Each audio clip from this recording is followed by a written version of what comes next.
Guys, welcome to Black Scott Survival Late Night Live. Thanks for tuning in. So Trump has made a lot of announcements about how he's going to drain the swamp, the folks he's been selecting for various positions within his team.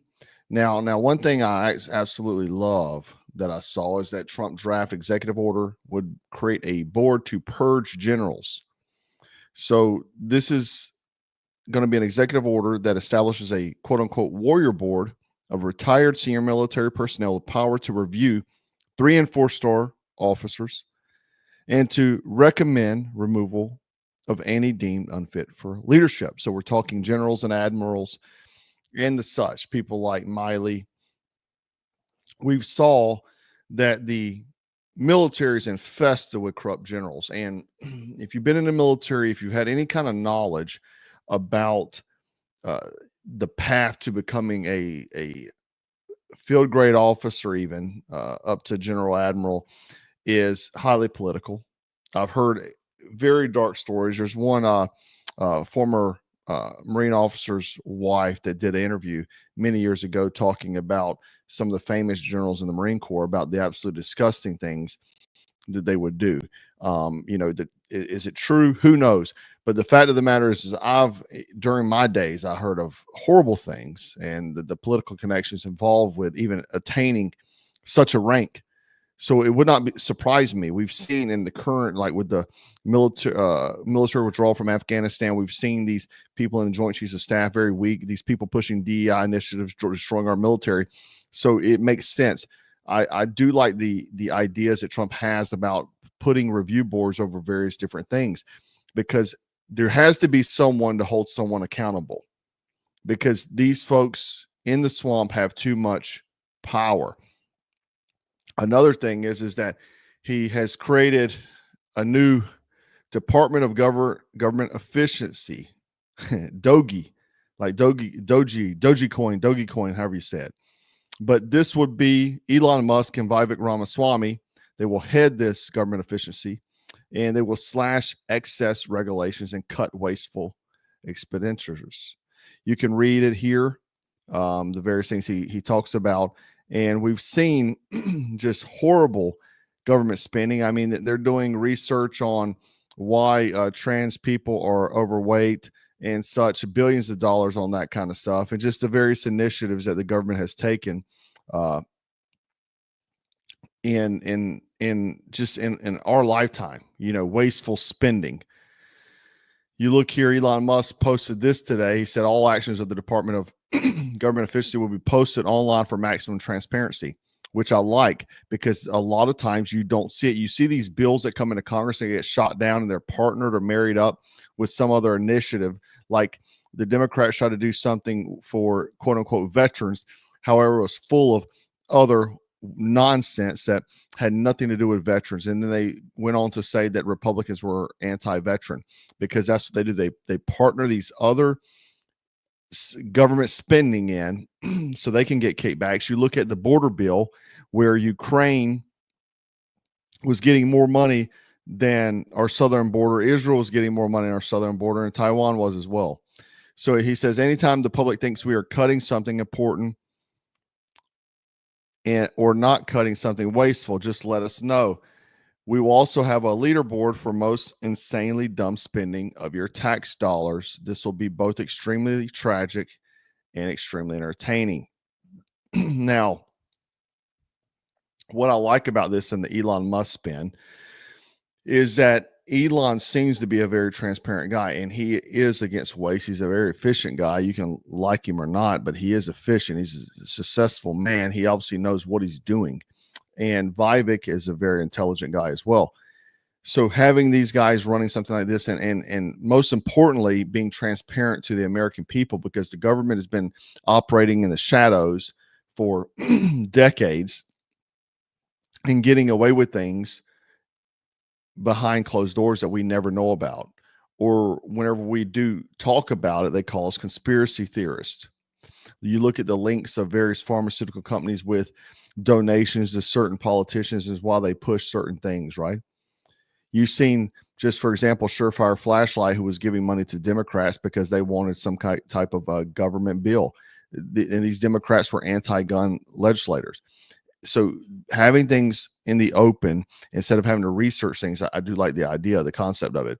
Now, you have so many people panicking about Trump, and they're already trying to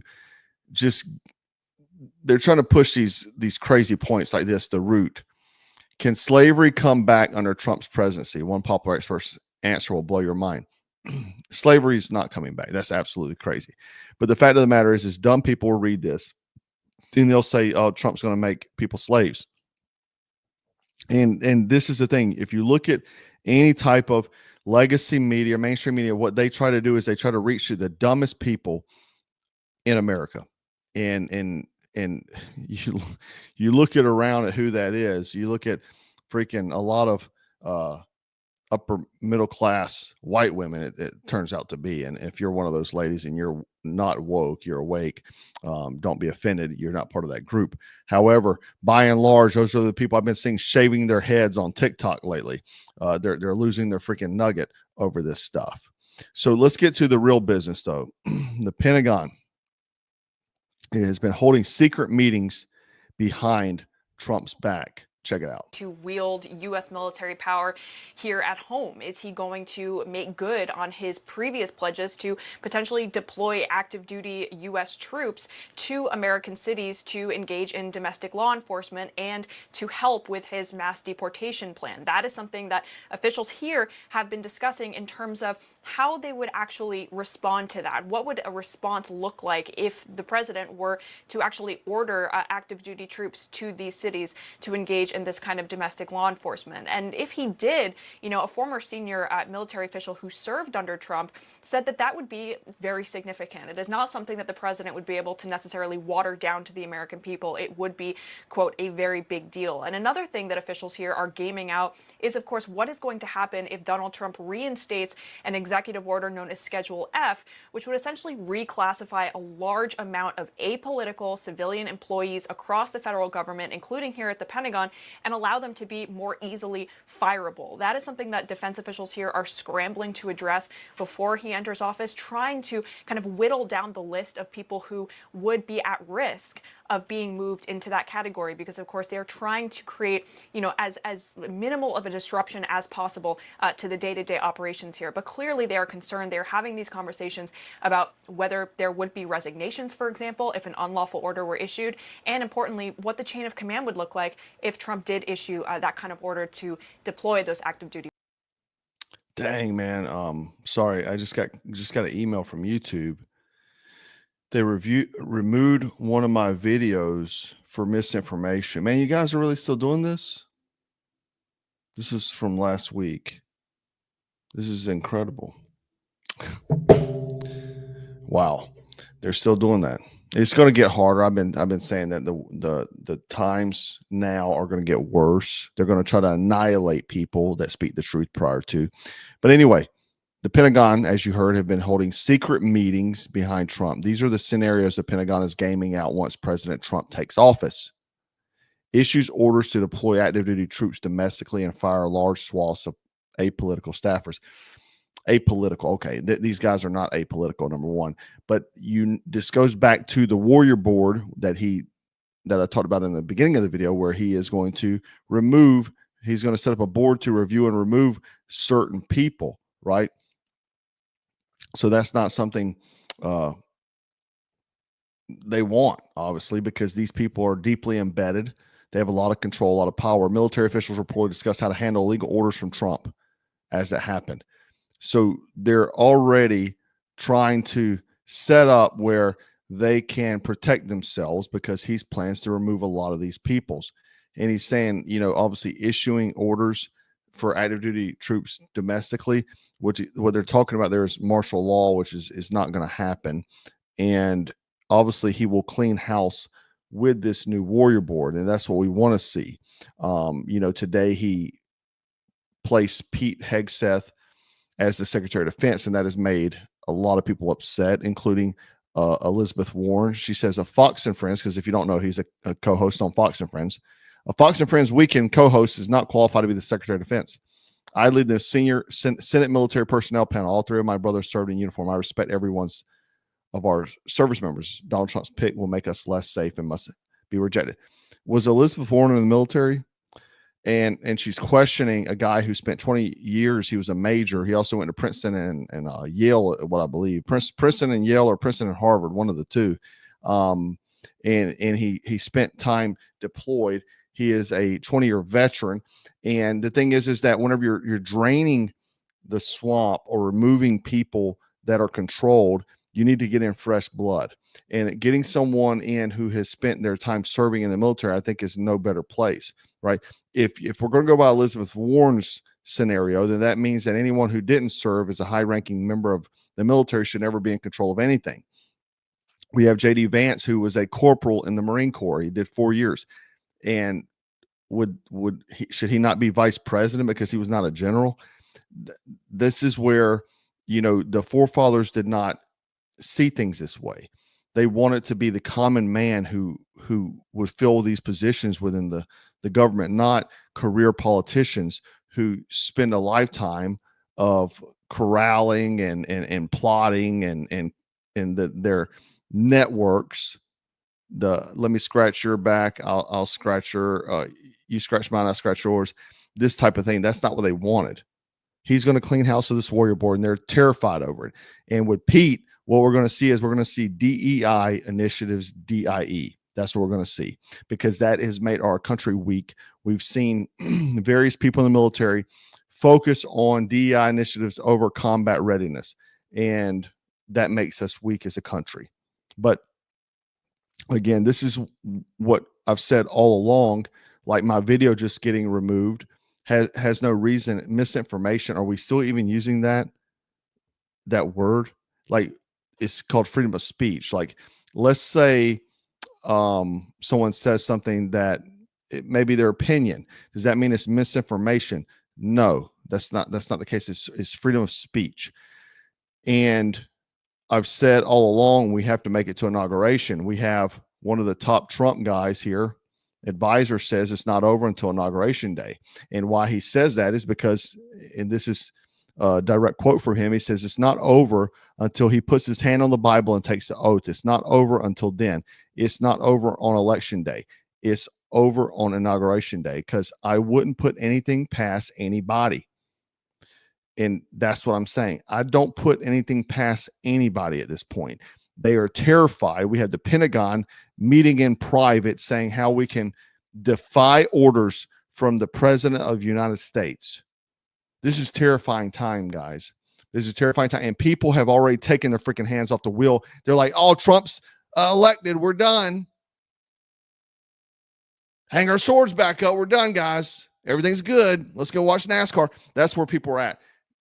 You got to keep your head out of the sand. And we have freaking CBS writing this. When do states have to certify the 2024 election results? Here's a full list of dates.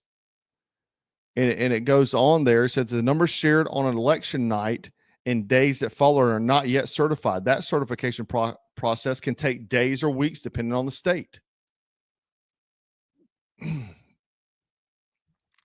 Certifying Trump win by Congress is 2 months away. It's a long 2 months. It's a long 2 months. People are saying funny things about Elizabeth Warren. Thank you. I love the funny comments. We have to enjoy ourselves sometimes. Anyway, a lot of people asked me about these FEMA trailers being pre-positioned. There was a social media post that had gone viral, and a lot of people asking questions about FEMA and Oscoda, Michigan. The post stated that FEMA is staging 350 semi-trailers and equipment on Air Force bases in Oscoda, Michigan. The Air Force base was decommissioned in the 90s and is for emergency services. Now, the Oscoda TWP manager, Bill Palmer, released a statement saying, I misspoke at the board when I said FEMA was sending 350 semis to that location. And what I meant to say was it was being considered as a secure location with 5 other possible locations for this secure staging of FEMA equipment. This would simply be a staging area for FEMA to cover some 6 counties in northern Michigan. I understand in case of emergency or disaster of some kind. However, this is time. No decision has been made by FEMA to my knowledge. And I have no idea why FEMA is considering this a possible action. Now we heard the man talk. The thing that made my spidey senses ring, though, is this. No, FEMA trailers are not on Osceola Airport, and they are not heading that way. Freaking when they fact check, guys, listen, I got a fact check whenever I posted on Instagram that Biden was stepping down. And I got fact checked. It blurred out my post, and it said it wasn't true. 2 days later, the man stepped down. 2 days later, he stepped down. Did they go back and say, oh, no, you were right? No. You go there now, and it still has the freaking fact check post on there. Anytime they fact check, dude, I get weary. I start questioning. There's never been a fact check that has been correct. There's never been one. Any fact check I see is bullshit. It's a cover-up. Everyone. Just like my misinformation on my video. Bullshit.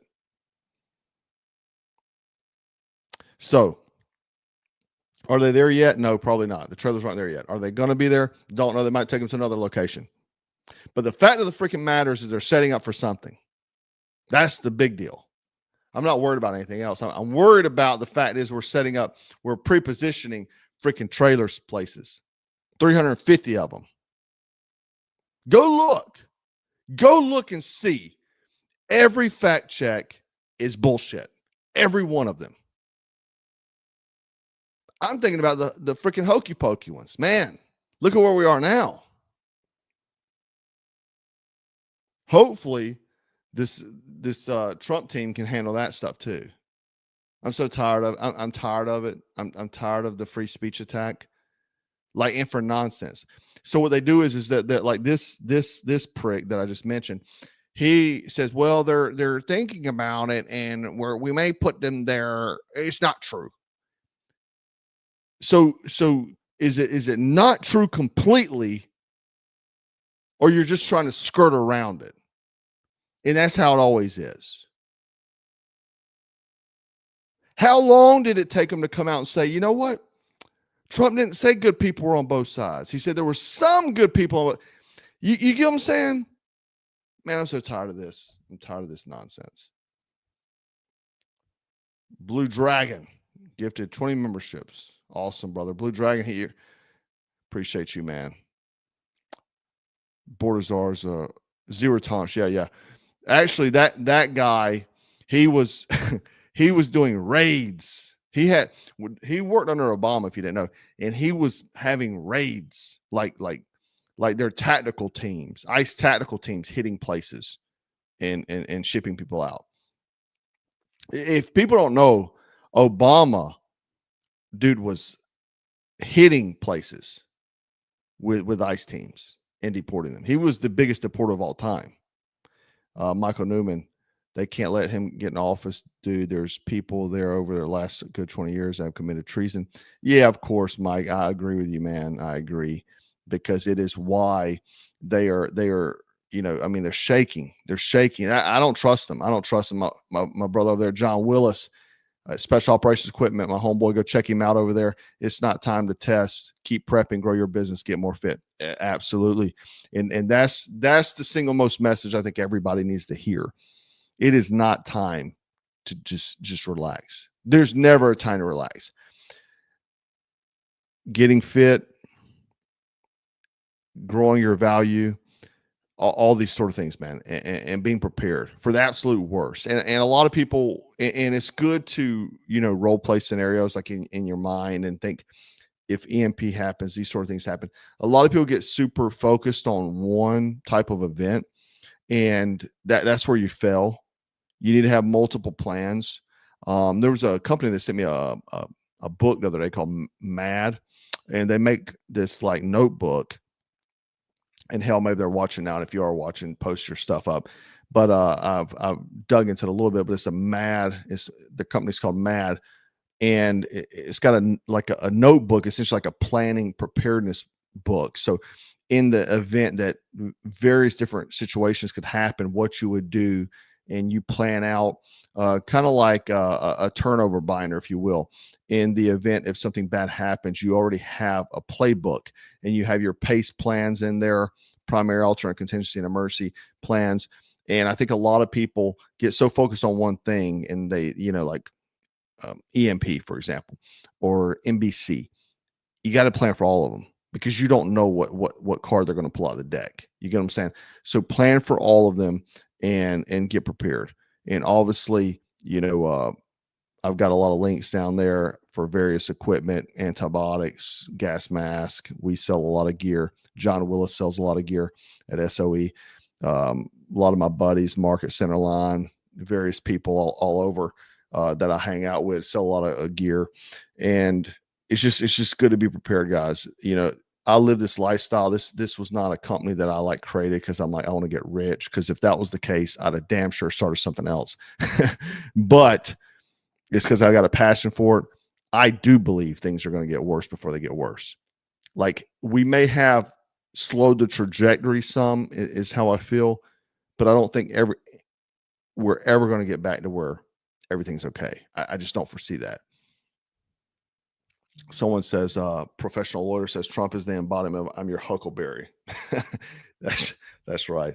And that's how all of us need to be, guys. We all need to live that way. And, but I wanted to share this information, guys, because I mean, to me, man, this is mutinous. This is treason. You're planning the incoming president, how you're going to defy what he says. It's disgusting. It's terrible.